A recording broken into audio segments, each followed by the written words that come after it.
पटना के city SP Vinay Tiwari को मुंबई में क्वारंटीन किए जाने के मामले में बड़ी जानकारी आ रही है। यह बड़ी जानकारी बीएमसी के द्वारा मिली है। बीएमसी ने स्पष्ट कर दिया है कि जब तक 14 दिन आईपीएस विनय तिवारी क्वारंटीन में नहीं रह लेंगे तब तक उन्हें छोड़ा नहीं जाएगा।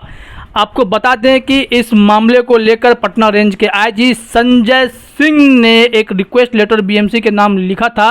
बीएमसी चीफ के नाम उन्होंने यह लेटर लिख करके कहा था कि आपने जिस तरह से हमारे आईपीएस विनय तिवारी को क्वारंटीन में रखा है यह क्वारंटीन नियम की व्याख्या के खिलाफ है और ऐसा करने से मुंबई में सुशांत मामले की जांच भी बड़े स्तर पर प्रभावित हो सकती है। इसलिए आपसे अनुरोध किया जाता है कि आप इन्हें जल्द से जल्द क्वारंटीन से बाहर निकालें।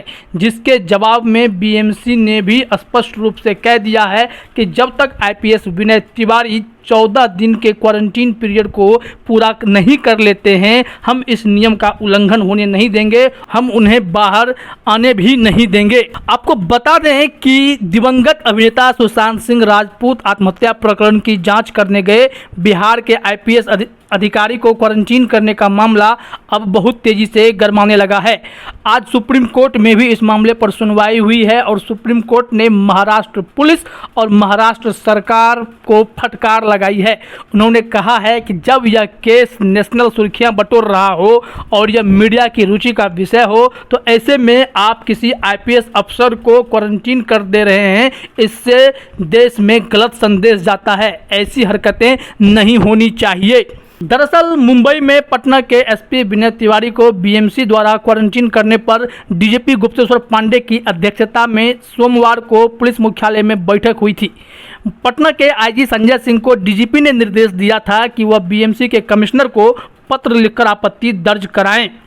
बिहार के डीजीपी गुप्तेश्वर पांडे ने भी इस मामले की जानकारी ट्वीट करके दी है कि उन्होंने बताया कि बीएमसी का यह फैसला दुर्भाग्यपूर्ण है। बीएमसी ने आईपीएस विनय तिवारी को फिलहाल क्वारंटीन से बाहर आने के लिए मना कर दिया है। उन्होंने कहा है कि 14 दिन उन्हें वहां रहना ही पड़ेगा। बिहार के डीजीपी गुप्तेश्वर पांडे ने कहा था कि हम लोगों ने क्वारंटीन की गाइडलाइन का अध्ययन किया है। गाइडलाइन के हिसाब से सिटी एसपी विनय तिवारी को क्वारंटीन करने की ज़रूरत थी ही नहीं। सूचना देकर अगर कोई गया और रहने और वाहन की व्यवस्था पहले से ही कर ली है तो उन्हें क्वारंटीन क्यों किया गया। डीजीपी ने कहा कि सिटी एसपी के जाने से पहले पटना के सीनियर एसपी ने मुंबई पुलिस को उनके आने की सूचना दी थी। इसके लिए पत्र लिखने के साथ फ़ोन पर भी जानकारी दी गई थी। गौरतलब हो कि सुशांत सिंह राजपूत आत्महत्या मामले की जांच करने मुंबई पहुंचे पटना के सिटी एसपी विनय तिवारी को रविवार की रात करीब 11 बजे 14 दिनों के लिए होम क्वारंटीन कर दिया गया है। मुंबई एयरपोर्ट से बाहर आने के बाद सिटी एसपी ने मामले की जांच कर रहे चारों पुलिस पदाधिकारियों के साथ बैठक भी की थी। 6 दिनों में टीम द्वारा की गई जांच और जमा किए गए सबूत की जानकारी ली थी। टीम के साथ एक संदिग्ध से पूछताछ भी कर रहे थे।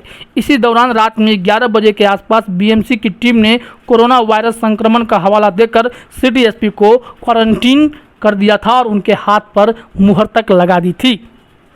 लेकिन सुप्रीम कोर्ट में जब यह मामला उठा है तो महाराष्ट्र की सरकार और मुंबई पुलिस दोनों को फटकार पड़ी है।